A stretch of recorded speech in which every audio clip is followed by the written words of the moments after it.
미국의 오래된 이제 이야기를 좀 드리고 말씀 시작하고자 합니다. 어느 주일학교 예배 시간에 있었던 일인데요. 헌금 시간이 되면 헌금을 하지 않고 눈을 감고 기도하던 한 아이가 있었습니다. 계속해서 그 아이가 헌금 시간마다 그렇게 헌금하지 않고 눈을 감고 기도하니 그 아이를 담임하는 선생님이 한 번은 그 아이를 불러다가 조심스럽게 물어봤어요. 너는 왜 헌금 시간에 그렇게 기도만 하고 있니? 이렇게 물어봤더니 그 아이 말이 저희 집이 너무 가난해서 부모님이 저에게 헌금을 주지 못한다라고 대답을 하는 겁니다. 그러냐 너무나 하나님의 은혜에 감사한데 할 것은 없고 제 몸을 드리겠다는 기도를 드리고 있다라고 그렇게 말을 한 겁니다. 이 아이의 말을 들은 선생님이 감동을 받았어요. 그래서 그 아이에게 매달 약간의 돈을 주면서 네가 이 돈을 가지고 매주 일주에 $1씩 잔돈으로 바꿔서 예배를 드리면 좋겠다. 그러면서 그 아이에게 돈을 준 겁니다. 그런데 그렇게 한 달, 두 달이 지났는데 갑자기 매주 꼬박꼬박 헌금하던 소년이 더 이상 또 헌금을 하지 않고 예전처럼 헌금 시간에 기도를 하고 있는 겁니다. 선생님이 다시 또 그 이유를 물어봤어요. 왜 이번에도 그렇게 헌금을 하지 않고 기도만 하고 있니? 그랬더니 이 아이가 이렇게 대답을 하는 겁니다. 선생님 말씀대로 선생님이 주신 돈을 바꿔서 제가 헌금을 내고 나머지 돈을 보관하고 있는데 다니다 보니까 사고 싶은 것도 너무 많고 먹고 싶은 것도 너무 많아서 이 돈을 쓰고 싶은 생각이 자꾸 드니 이 하나님의 돈을 쓰면 내가 죄를 짓는 것 같아 지난 주일에 전부 다 헌금해버리고 그냥 기도만 드리고 있다고 그렇게 이야기를 한 거예요. 여러분, 이 소년이 누구냐 하면 1884년에 부활절 아침 우리 한국 땅을 밟았던 우리 장로교회 언더우드 선교사입니다. 저는 이 아이의 그 언더우드 선교사의 이야기를 들으면서 지금 하나님께서는 반드시 이 아이의 기도와 마음을 받으셨을 것이다. 저는 그렇게 믿습니다. 제가 오늘이 바로 1년에 딱 한 번 헌금 설교하는 주간입니다. 제가 1년에 1월 넷째 주를 꼭 헌금 설교를 합니다. 한 지금 8년째 제가 그렇게 했던 것 같아요. 그런데 매년마다 이 설교를 준비하는 제가 힘이 듭니다. 솔직히 헌금 얘기한다는 게 쉬운 건 아닌 것 같아요.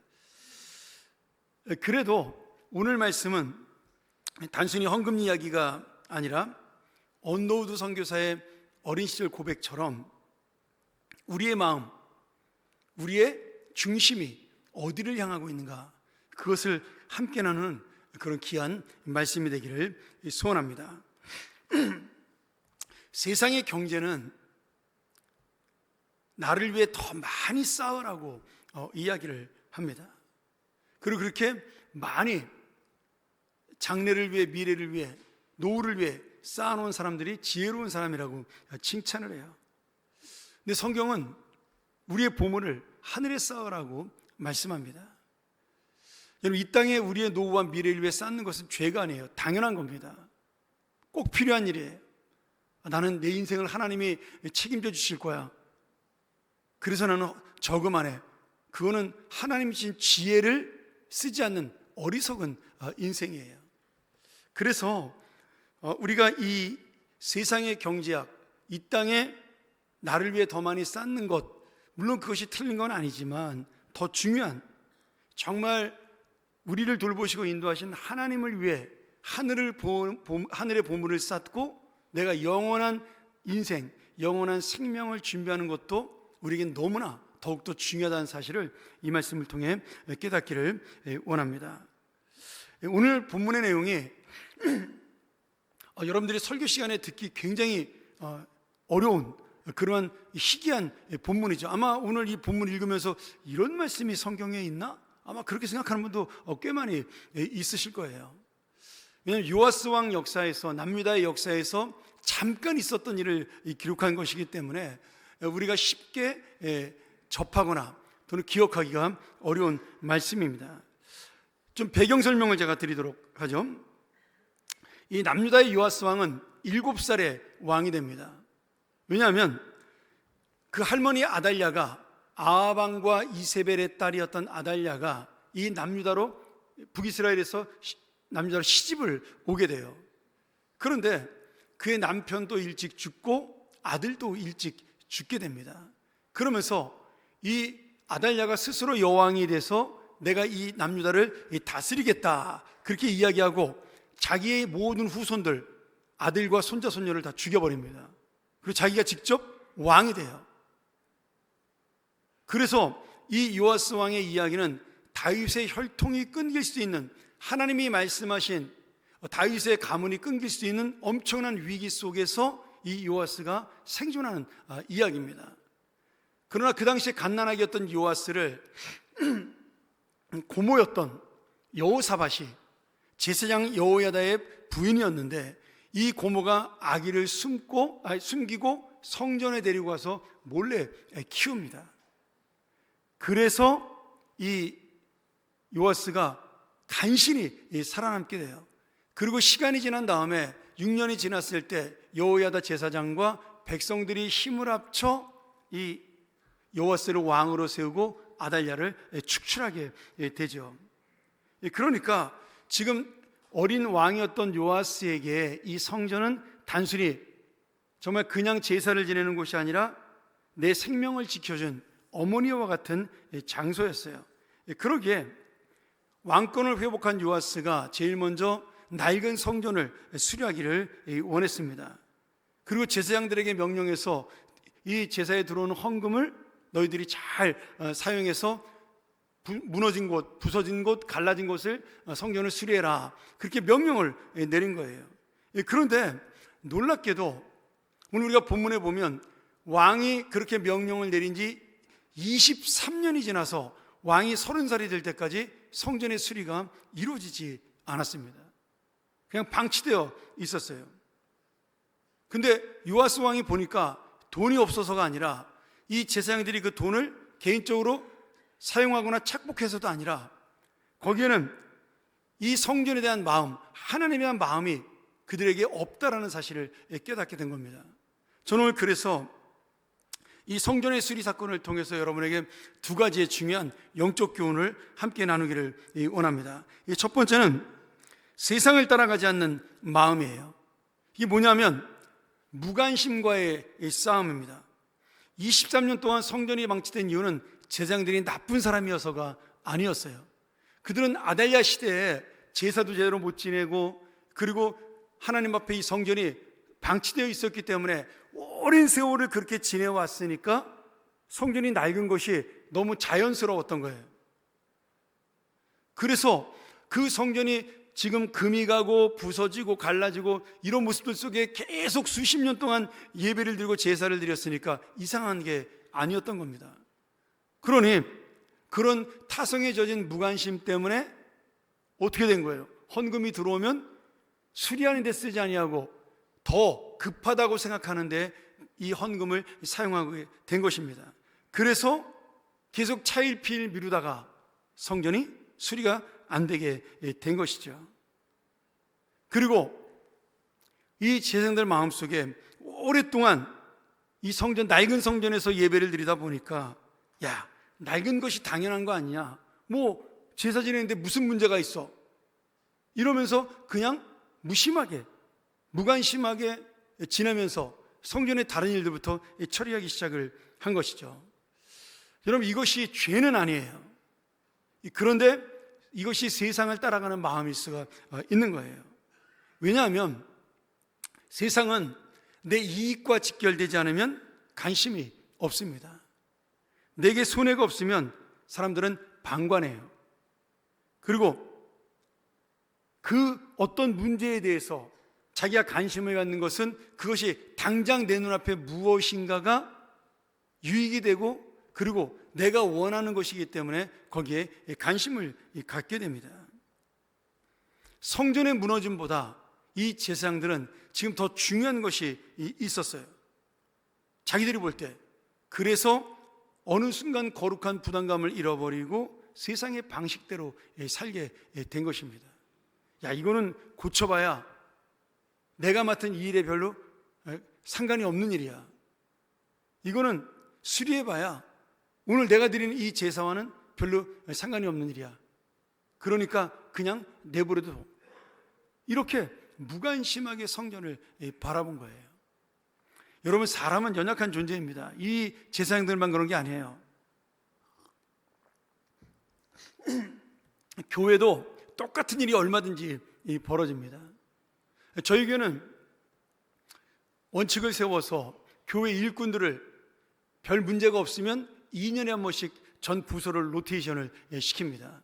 올해가 바로 그런 해였죠. 그래서 거의 한 90% 정도 되는 일꾼들이 자리를 바꿨어요. 뭐 특별한 사역을 맡은 사람들은 안 되죠. 뭐 방송실에 장비를 만질 수 있다든지 뭐 이런 사람들은 못 바꾸지만 대부분 교육부서나 아니면 위원회는 위원장의 장이나 팀장, 부장부감들을 전부 다 교체를 합니다. 근데 제가 그렇게 하는 이유가 있어요. 정의들만 하면 떠나는 것 때문에 싫어하는 사람도 있습니다.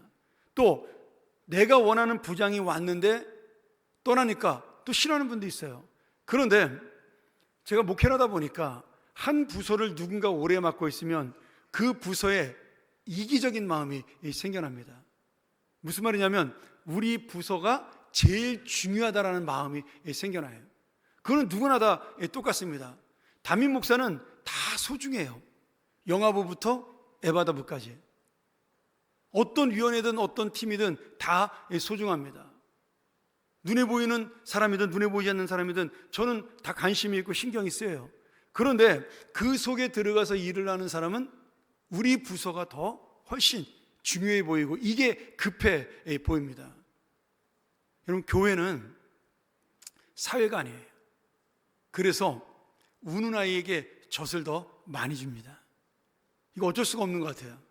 회사는 정해진 예산에 따라, 저도 직장생활 해봤으니까 우리가 아무리 그 품위서로 올려도 회사의 예산이 없으면 안 해줘요. 근데 직장과 달리 교회는 예산이 없어도 계속해서 쪼르면 불쌍해서 해줍니다. 또 그 열심히 기특해서 해줘요. 이제 그걸 가장 잘 이용하는 부서가 이제 청년부 같은 부서인 거죠. 그렇게 해서 교회 돈이 사용이 되는 거예요. 근데 우리 모두가 다 그것이 약간의 불합리함이 있다는 걸 알아요. 원칙이 아니라는 걸 알지만 부모의 마음이 있기 때문에 그것을 용납하고 넘어갑니다. 그래서 그 부서에 오래 있으면 그 부서만 위하는 장이 돼요. 2년에 한 번씩 3년에 한 번씩 로테이션을 하게 되면요, 그 부서를 다 경험하면 모든 부서가 다 중요하다라고 생각을 하게 됩니다. 여러분, 이 제사장들도 별다른 게 아니에요. 법궤를 맡은 제사장은 평생 법궤만 맡아요. 제사를 맡은 제사장은 평생 제사만 맡아요. 청소를 맡은 제사장은 평생 청소만 맡아요. 그러니까 지금 성전을 수리하는 일에 아무도 관심이 없는 거예요. 성전 수리하는 담당은 제사장이 없는 거예요. 나빠서가 아니라 그들이 관심이 없었던 겁니다. 오늘 여러분, 우리의 모습도 비슷해요. 교회 봉사가 필요해. 기도가 필요해. 헌금이 필요해.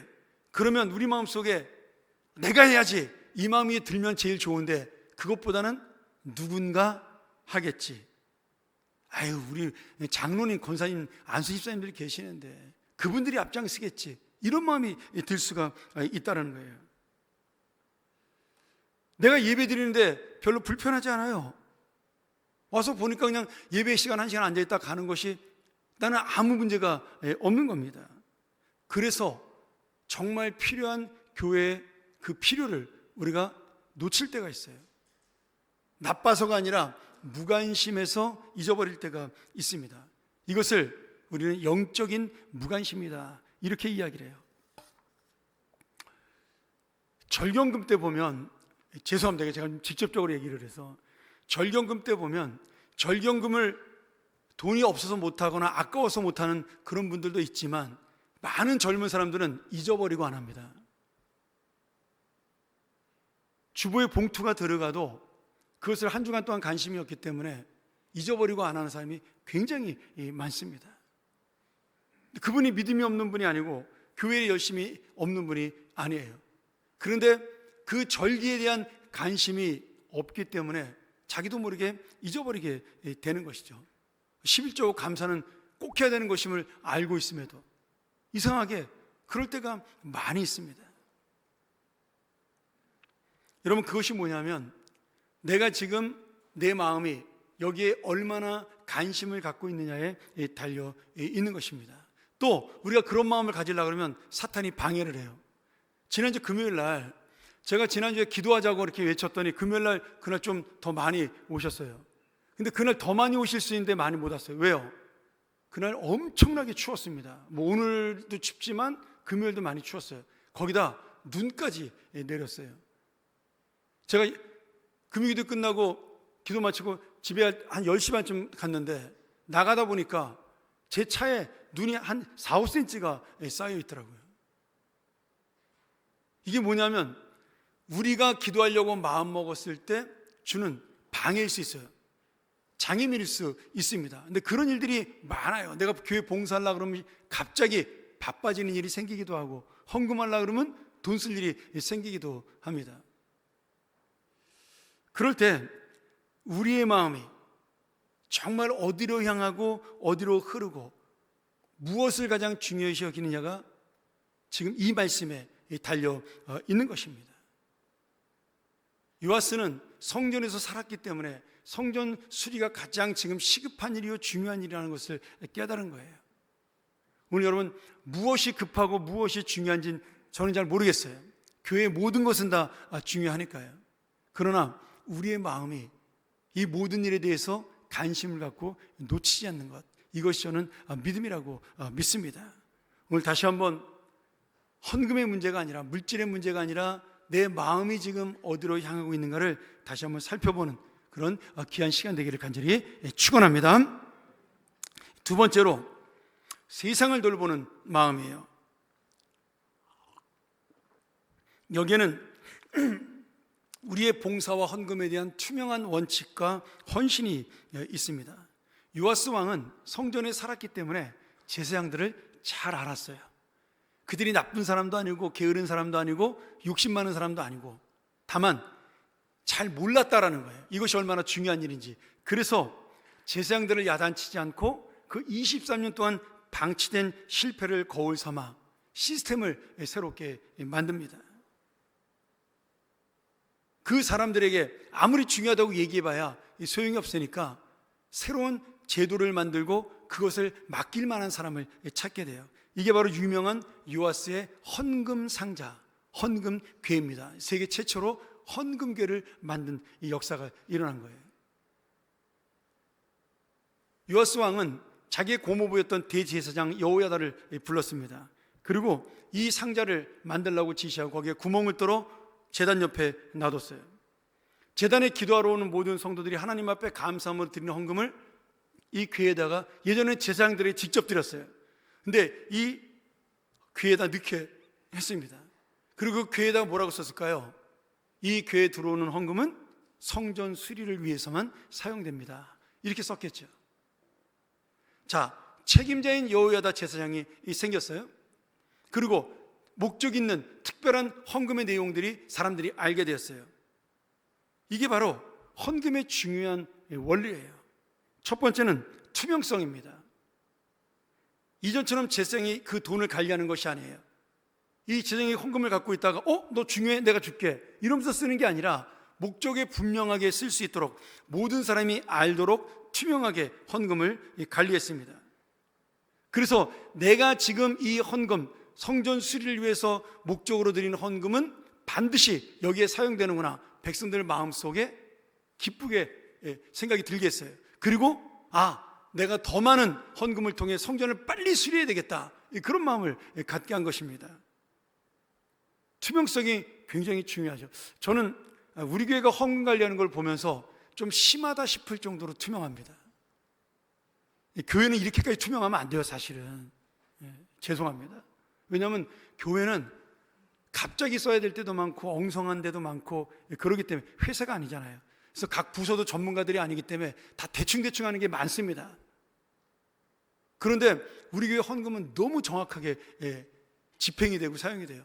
여러분, 한국에서 매년마다 재정 담당들을 모아놓고 각 부서의 부장과 부관과 전사 교육자와 회계들을 모아놓고 헌금 교육시키는 교회는 우리 교회밖에 없습니다. 제가 다 알아봤어요.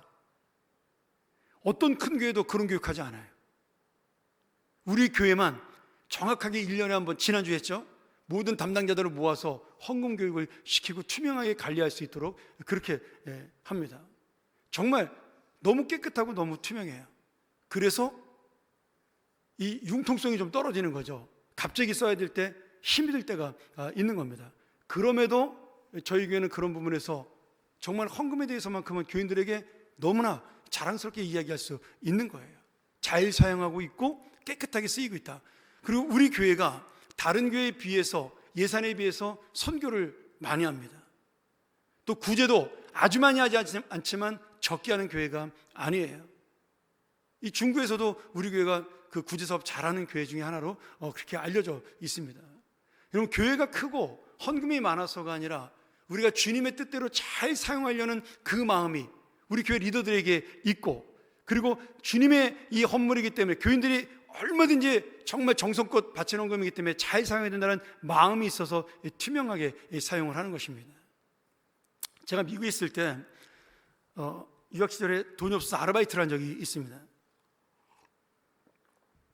제가 이제 택시기사도 좀 몇 달 했었고요. 그리고 청소를 좀 했었습니다. 할 수 있는 게 그런 거밖에 없어요, 이제 학생 시절에.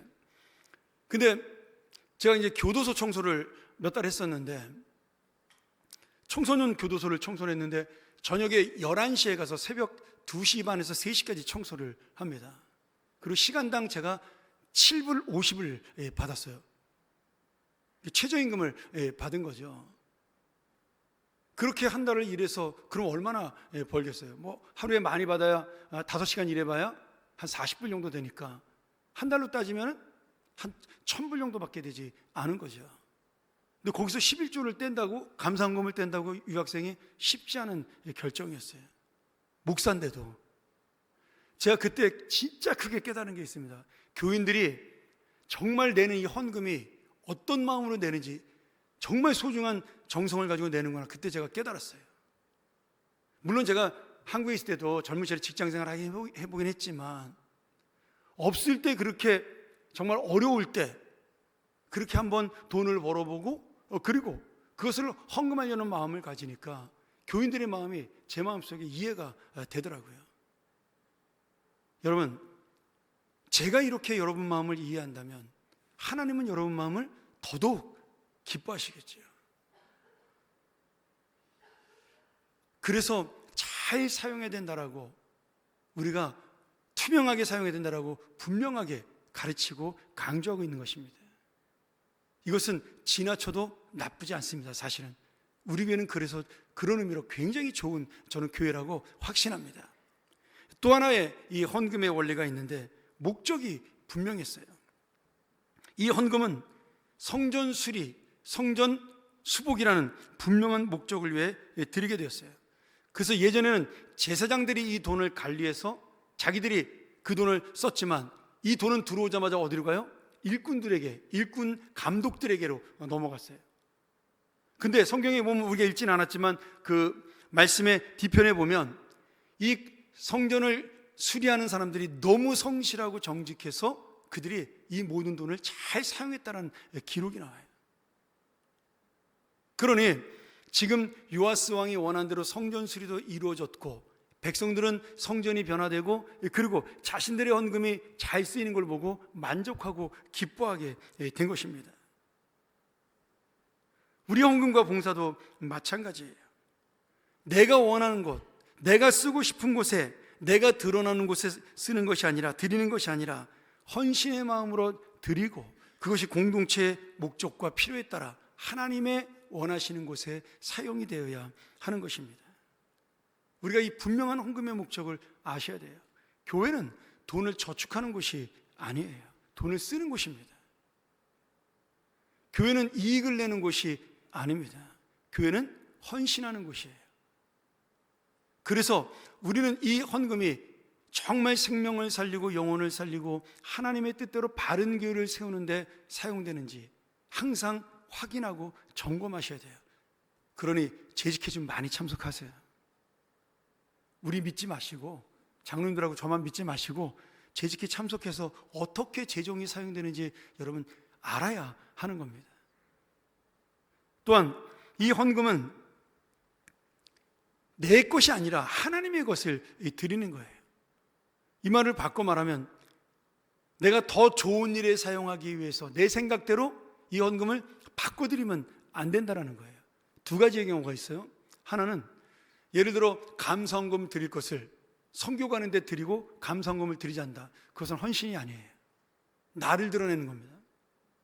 하나님의 목적을 위해 사용된 것이 아니라 나를 드러내는 것이에요. 진짜 헌신은 헌금도 드리고 그리고 선교도 지원을 하는 거예요. 어렵고 힘들지만 그게 헌신입니다. 우리 교회 교우라면, 여기에 출석한 성도라면 우리 교회에 헌금을 먼저 드려야 정상입니다. 그리고 정말 가난하고 힘든 교회가 있다면 그 교회는 내가 아껴서 또 나머지에 내가 쓸 것을 드리는 것이 진정한 헌신의 정신이에요. 물론 다른 교회에다 헌금한다는 것이 나쁘다는 얘기라는 것이 아닙니다. 정신을 이야기하고 있는 것이에요. 내가 진짜 헌신하고 있는가, 아니면 내가 원하는 곳에 이 돈을 사용하고 있는가, 누가 주인인가에 대한 분명한 그 목적과 그리고 이유를 알아야 한다는 거예요. 저는 우리 교회는 그래도 재정이 아주 열악한 교회가 아니니까 여러분들이 좋은 일에 돈을 많이 썼으면 좋겠어요. 가난한 교회도 좀 돕고 구제도 많이 하고. 그러나 주님 앞에 드리는 헌금에 대해서는 여러분이 속이지 말고 최선을 다해서 그것에서 뺏어 쓰는 것은 옳지 않다라는 거예요. 제가 여러분 이런 말하면 부담되는 거 저도 압니다. 그리고 이런 말을 하기도 쉽지도 않아요. 아마 목사님 중에 대예배 때 이런 설교하기가 쉽지 않을 겁니다. 그런데 여러분이 복을 받는 비결이에요. 하나님의 돈을 인정하고 하나님의 것을 인정할 때 하나님은 하나님의 것으로 여러분을 축복해 주실 것입니다. 그래서 제가 부담되지만 이 말씀을 정직하게 여러분에게 전할 수 있는 것입니다. 사랑하는 여러분, 지금 요아스 시대의 성전 수리가 왕의 의지와 명령만으로 된 것이 아니에요. 돈으로만 된 것도 아닙니다. 여기에는 왕의 결단, 그리고 믿음, 여호야다 제사장의 정직한 행정, 백성들의 헌신과 신뢰, 그리고 일꾼들의 땀방울이 하나가 되어서 갈라진 성전의 벽이 보수가 되고 무너진 담이 다시 세워지고, 그리고 하나님께 드리는 그 예배가 정말 정성된 예배로, 제사로 드리는 역사가 일어나게 된 것입니다. 오늘 성전이 아름답게 되는 것, 그것은 무엇일까요? 거기에 하나님의 뜻이 이루어지고 하나님의 기쁨이 있는 것이에요. 오늘 여러분, 우리가 성전입니다. 내가 지금은 하나님의 거룩한 성전이에요. 이 건물은 예배당입니다. 진짜 성전은 우리예요. 그렇다면 오늘 하나님은 이 성전인 우리에게도 동일한 마음을 원하시는 거예요. 타성에 젖은 무관심을 깨트리고 세상의 생각이 아닌 하나님의 물질관을 가지고 정직하고 투명하게, 그리고 최선을 다하여 공동체를 섬기는, 그것으로 하나님의 나라를 돌보는 그런 헌신이, 그리고 희생이 우리에게 있어야 복이 있는 인생이 된다는 사실입니다. 오늘 나의 작은 정성과 헌신이 모여 교회가 세워집니다. 형제자매가 위로를 얻습니다. 우리 교회가 서로 미루는 것이 아니라 서로의 빈 곳을 채워주고 메꿔주는 거룩한 성전이 되기를 소망하고, 하나님께서 기뻐하시는 참된 풍요와 부요함이 정말 이 세상에 가득 찬 물질이 아닌 하나님의 은혜로 부요한 그런 거룩한 공동체가 되기를, 정말로 복된 그런 하나님의 나라가 되기를 간절히 축원합니다. 우리가 천번 이 시간 이 말씀 기억하면서 함께 기도하기를 원하는데요. 하나님, 부족하지만 연약하지만 제가 주님 앞에 진실하게 살 수 있도록, 주님 앞에 진실하게 헌신할 수 있도록 인도하시고, 그것이 내 인생의 복이 되게 해달라고. 여러분, 제가 많은 언급말하고 강요한 적도 없고 강요하고 싶지도 않고 강요할 수도 없습니다. 그런 의미로 드린 것이 아니에요. 우리의 진정한 중심의 마음이 지금 어디에 있는가, 내가 어떤 마음으로 주님 앞에 봉사하고 헌신하는가, 오늘 주님께서는 우리에게 그것을 물어보시는 것입니다. 없는 자, 그것을 억지로 만들어내는 것이 아니라 그 없는 자를 이해하시는 하나님의 마음을 알라는 거예요. 오늘 그것이 바로 내가 하나님의 자녀로서 주님 앞에 가져야 될 최선의 믿음이요, 마음이요, 진정한 희생입니다. 오늘 내가 그러한 믿음을 가지고 오늘 하나님 앞에 진정으로 봉사할 수 있고 헌신할 수 있고 드릴 수 있는 믿음의 자녀가 되게 해달라고, 그리고 복된 자녀가 되게 해달라고 우리 함께 기도하며 나아갑니다. 기도하시겠습니다.